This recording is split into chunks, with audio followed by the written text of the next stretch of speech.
Pemerintahan Joda Akbar Johandani sukses membuktikan komitmen membangun daerah Lombok Utara yang porak-poranda akibat dua bencana besar alam dan non-alam. Di awal periode, Joda Akbar dihadapkan pada masa pemulihan pasca gempa yang meluluh lantakkan bumi Tio Tatatuna. Tak berselang lama, bencana non-alam COVID-19 kembali menghantam perekonomian daerah yang hidup melalui sektor pariwisata. Kini, bencana itu telah berlalu. Joda Akbar mampu membuktikan komitmennya. Pembangunan terus dilakukan hingga detik akhir pengabdian.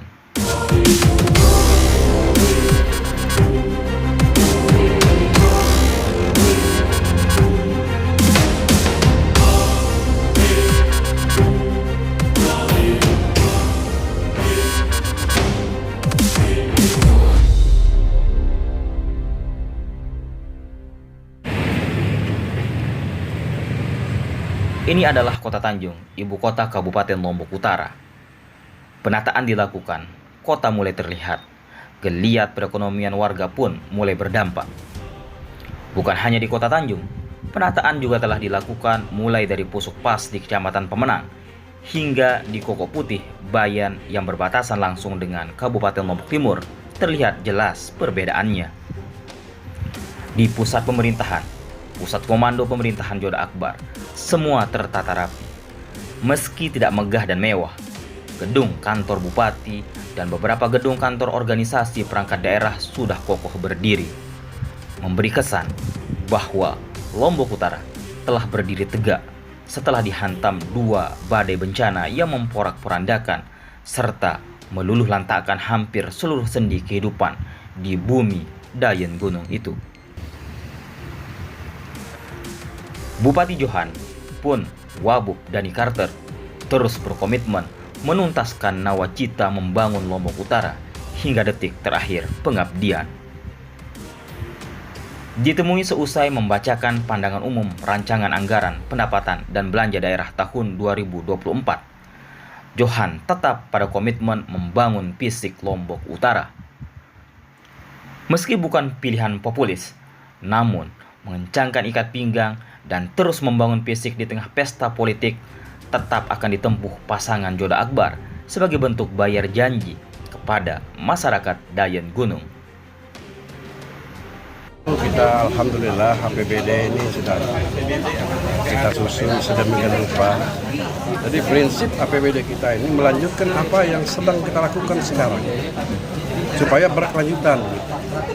Karena kita ini terus terang infrastruktur masih kurang. Kantor-kantor OPD juga beberapa yang bisa kita bantu, belum semua. Jadi kita ingin apa yang kita lakukan sekarang ini berlanjut sampai tahun ke depan.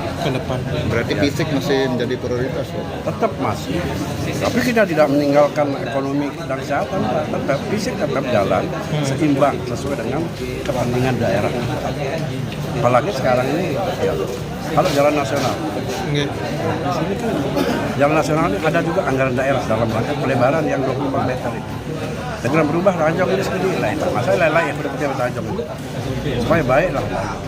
Dan sudah nampak kelihatan. Ini yang saya ingin dukungan masyarakat. Alhamdulillah dari sebagian besar yang dikena di pinggir jalan ini satu dua yang belum bisa menerima. Yang belum bisa menerima dan keputusan di pengadilan. Kalau sudah negara menitip pengadilan itu sudah jalan apa yang kita. Ditambahkan Bupati bahwa meski APBD KLU tahun 2024 masih fokus pada pembangunan fisik, namun bukan berarti sektor lain diabaikan.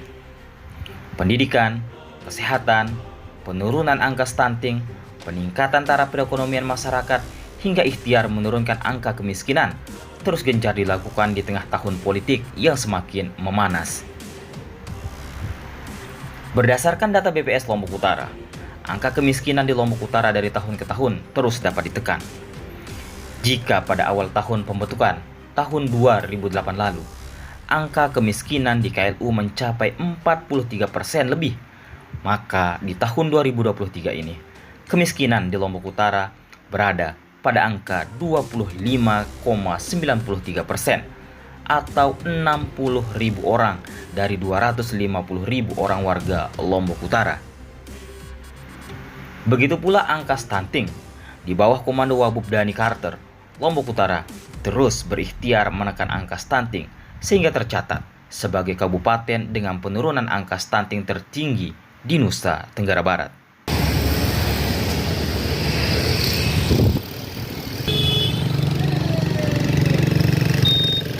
Sebagai kabupaten yang mengandalkan pariwisata sebagai tulang punggung perekonomian daerah, Lombok Utara juga sangat serius membangun infrastruktur dan fasilitas penunjang di kawasan Tiga Gili. Selain berbenah infrastruktur, Bupati Lombok Utara juga terus menghadirkan kenyamanan bagi wisatawan dunia berlibur ke Gili Tramenah. Salah satu upaya yang dilakukan oleh Johan Samsu dalam membangun pariwisata adalah menekan MOU dengan pengusaha kapal cepat asal Bali, sehingga wisatawan dunia yang akan berlibur ke Gili Tramenah dari Bali akan sangat mudah dan leluasa mengakses Gili tercantik di dunia itu. Sudah masuk. Ada berapa puluh itu banyak. Kita kan tidak detail kita ada kemarin. Tapi yang jelas untuk efektivitas penghutang biaya masuk ke daerah kita ini. Hanya naik 10.000, 20.000 jadi ini. Nah, kalau dulu kan teter sana sini tidak karuan. Sekarang bagus ya. Termasuk kita kerjasama juga dengan Bank Patnam kaitannya dengan supaya tidak tercecer uang-uang daerah ini, PAD kita ini, sehingga seluruhnya masuk ke kas daerah. Lalu kemudian yang di Bangsal dan beberapa pintu masuk ke Tiga Gili lainnya, apakah diterapkan pola serupa atau bagaimana nanti ke depan Pak? Sama, kecuali yang lokal, ini yang dari Bali. Akad Indo itu yang dari Bali khusus untuk. Karena selama ini kan tidak karuan cara cecer. Nah sekarang kita ingin efektif. Apa yang menjadi hak daerah itu supaya diterima melalui satu pintu. Ya, baru Mungkin penekanan Pak Bupati untuk kapal-kapal yang belum masuk tergabung dalam Apexindo seperti apa ya, nanti ketegasan daerah? Kita harus gabung. Komitmen membangun daerah bagi pasangan Johan Dhani ternyata tidak terpengaruh oleh isu-isu politik jelang tahun 2024. Komitmen itu dibuktikan oleh pasangan Yoda Akbar dengan tetap berupaya membangun daerah melalui berbagai sektor.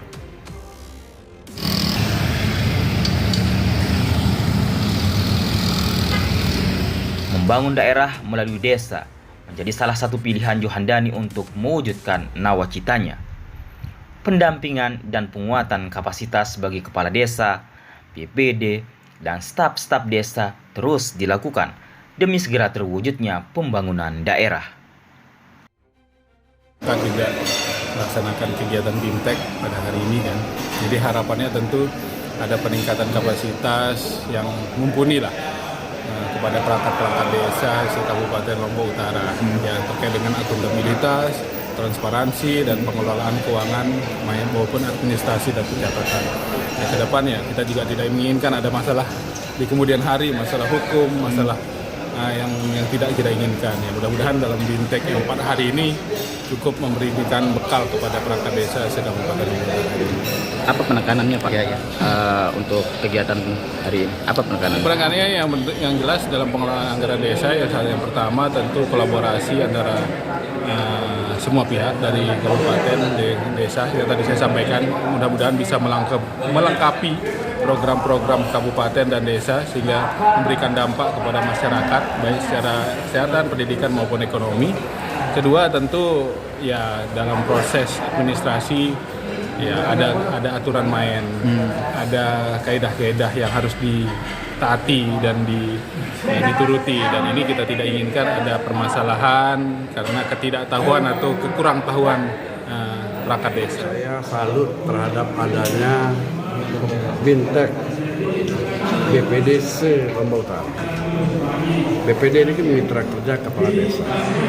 Kita ingin ke depan itu membangun Lombok Utara itu dari desa. Nah, kalau sudah persepsi kita sama di desa dengan kabupaten, tentu akan terjadi percepatan pembangunan daerah. Sehingga mudah-mudahan dengan pemahaman ini lebih mudah kita untuk bagaimana kita membangun desa ke depan dipahami oleh desa dan BPD yang ada di sini. Saya kira ini, karena bagaimanapun juga tidak bisa daerah itu hanya dibangun oleh sepihak saja, tapi harus semua pihak terlibat di dalam pembangunan daerah. Termasuk kita mulainya dengan membangun desa. Dan akhirnya, inilah Lombok Utara di masa pemerintahan Joda Akbar.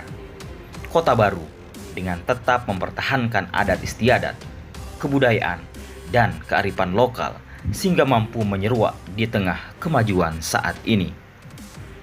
Inilah Kabupaten Lombok Utara dengan komitmen membangun kota berkarakter setelah diterpa 2 bencana besar. Dari Tanjung, Kabupaten Lombok Utara, Tim Liputan Sasak TV memberitakan.